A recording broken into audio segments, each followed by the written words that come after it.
Welcome to the Forge, my wanton wildlings. I'm your creepsmith, and I hope you like my work. Monsters, demons, killers, and the unknown scare you when they're in your world. How much scarier are they when you can't shake them because they're in your soul?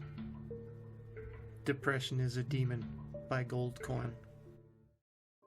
No one should ever have to walk in on a suicide, especially not a teenage kid. Dad had always warned me about depression. Depression is a demon, he'd say. Looking back, I could see why it was that he wanted to grind that topic into my head so often. When I was younger, I was very absorbed into my own life. That's how teenagers are.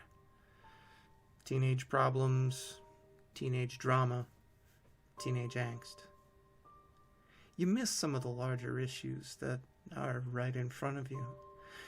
I missed that Dad switched jobs, not for better money or for something that he liked better, but because he was let go.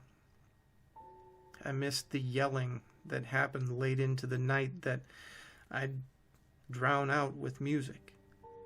The nights I came home after curfew and Dad was always waiting up to make sure I was okay.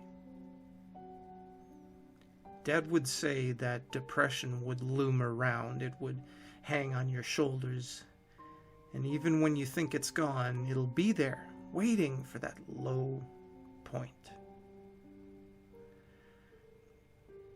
I don't think I noticed what he was trying to tell me. I remember we'd go on family trips and Dad would always smile, but then he'd look off into the distance, almost like he wasn't really there. He was thinking about something else that only he knew about. I think Mom noticed it too. It tore at her to the point that she moved out. She said she couldn't handle him anymore. When I found the note, I didn't know what to do. I had no idea that one word, goodbye, could be as powerful as it was, just sitting there on that yellow notepad. I ran through the house, screaming for him. Dad! Dad! My feet thumped around the first floor and up the stairs towards his bedroom. A thin line of light showed under the bathroom door. I started pounding on it and yelled for him again, sobbing. All I could hear was my dad sobbing coming from the other side. Dad, please, I said, more to myself than to him, unsure if he could even hear me at such a whisper. The doorknob was cold to the touch. My hand wrapped around it, but I couldn't will myself to turn it. I knew what the note meant. Dad was behind this door, and I wasn't sure if I wanted to see him, as he might be. I mean, had he already gone through with it? What should I do if he had? Should I wait and just call 911? But if I didn't go in now, would he go through it before anyone else was here to help me? The thoughts raced through me, but finally, instinct took over. My body moved before my mind could find a conclusion.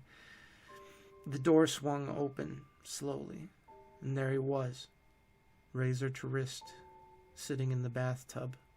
A small trickle of blood ran over his arm. He was shaking. The blade had just barely pierced his skin. He hadn't gone through with it yet. I could still help him, but I didn't know what to say. Dad, please, don't. Please, was all I could think of, but he didn't listen. He just stared like he always did, away at something, like he wasn't there with me. And for the first time, I followed his line of sight. Out of the corner of my eye, I could see it, or I couldn't see it until I really wanted to. The shadowed figure, an outline. Figure of a man with no form. It knelt beside my father. He was touching him. No, he was holding him. Holding his arms, holding his hands. Dad wasn't cutting his wrists. The shadow, the thing that I could see but couldn't see, was cutting him. The long, smoky finger of the thing held the razor over Dad's wrist, and its head would shift from the blade to meet Dad's gaze and then back again. It was playing with him, almost asking, "Should I?" When I could finally break my eyes away, they locked with my father's. He stopped looking at the shadow, and then he looked at me, right into my eyes. "Help me. Help me." And the blade slid effortlessly down his arm.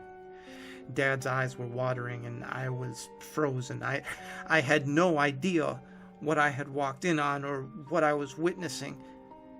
And worst of all, I had no idea how to help. And then my father went limp.